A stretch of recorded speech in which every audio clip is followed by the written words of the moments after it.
வாக்குறுதி அளித்தபடி பயங்கரவாத தடைச் சட்டத்தை ரத்து செய்யுமாறும் அடக்குமுறை சட்டங்களை ரத்து செய்யுமாறும் மருந்து, அத்தியாவசிய உணவு, பாடசாலை உபகரணங்களுக்கான வரியை குறைக்குமாறும் கூறி கையெழுத்து சேகரிக்கப்பட்டது.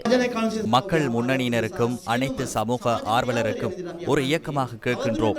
மக்களின் விருப்பத்துடன் ஆட்சிக்கு வந்த இந்த அரசாங்கம் இதுபோன்ற அடக்குமுறை சட்டங்களை தொடர்ந்து திணித்து பயங்கரவாத தடை சட்டத்தை நீட்டித்துள்ளது. மக்களுக்கு எதிராக கொண்டுவரப்படும் இந்த அடக்குமுறை நிலைமையை உடனடியாக முடிவுக்கு கொண்டுவர நாங்கள் அழைப்பு விடுக்கின்றோம். மேலும் உடனடியாக ஏனைய அடக்குமுறை சட்டங்களை அறிமுகப்படுத்தாமல் ரத்து செய்யுங்கள். குற்றவியல் சட்டம் போதுமானது. இதற்கு எந்த நடவடிக்கையும் எடுக்க குற்றவியல் சட்டம் இருக்கும்போது ஏன் பயங்கரவாத சட்டங்களை கொண்டு வர வேண்டும்? இந்த சட்டம் மிகவும் அடக்குமுறை மிக்க சட்டம் என்பதால் அதனை ரத்து செய்ய வேண்டும் என்று எதிர்பார்க்கின்றோம்.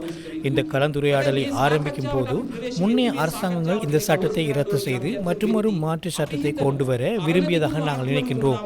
PTA-வுக்கு பதிலாக ATA கொண்டு வர வேண்டும் என நினைத்தனர். அவ்வாறே கலந்துரையாடல்கள் நடைபெற்றன. ஆனால் எமக்கு ஒரு எதிர்பார்ப்பு மாத்திரமே உள்ளது.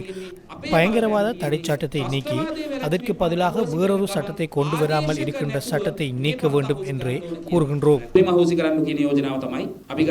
நீண்டகாலமாக ஒரு தற்காலிக சட்டமாக இயற்றப்பட்ட பயங்கரவாத தடை சட்டம் கடந்த 40 வருடங்களுக்கு மேலாக இலங்கையில் அரசாங்கங்களுக்கு எதிராக, அடக்குமுறைக்கு எதிராக அரசியல் பேசுபவர்களை அடக்கி ஒடுக்குவதற்கென்று தொடர்ச்சியாக பயன்படுத்தப்பட்டுக் கொண்டிருக்கின்றது. இந்த சட்டத்தினுடைய நீக்கம் தொடர்பாக மிக நீண்ட காலமாக பலரும் போராடி இருக்கின்றார்கள். எங்களை பொறுத்தவரையில் காலி முகத்திடல் போராட்டத்தின் போதே திட்ட தெளிவாக இந்த சட்டம் இல்லாமல் செய்ய வேண்டும் என்பதை முக்கிய ஒரு கோரிக்கையாக வைத்திருந்தோம்.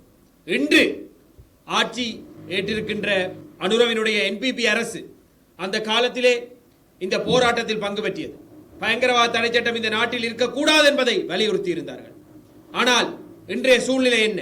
இன்று 100 நாட்கள் கடந்தும் எந்த ஒரு நடவடிக்கையும் இல்லாமல் பயங்கரவாத தடை சட்டம் அப்படியே இருக்கின்றது.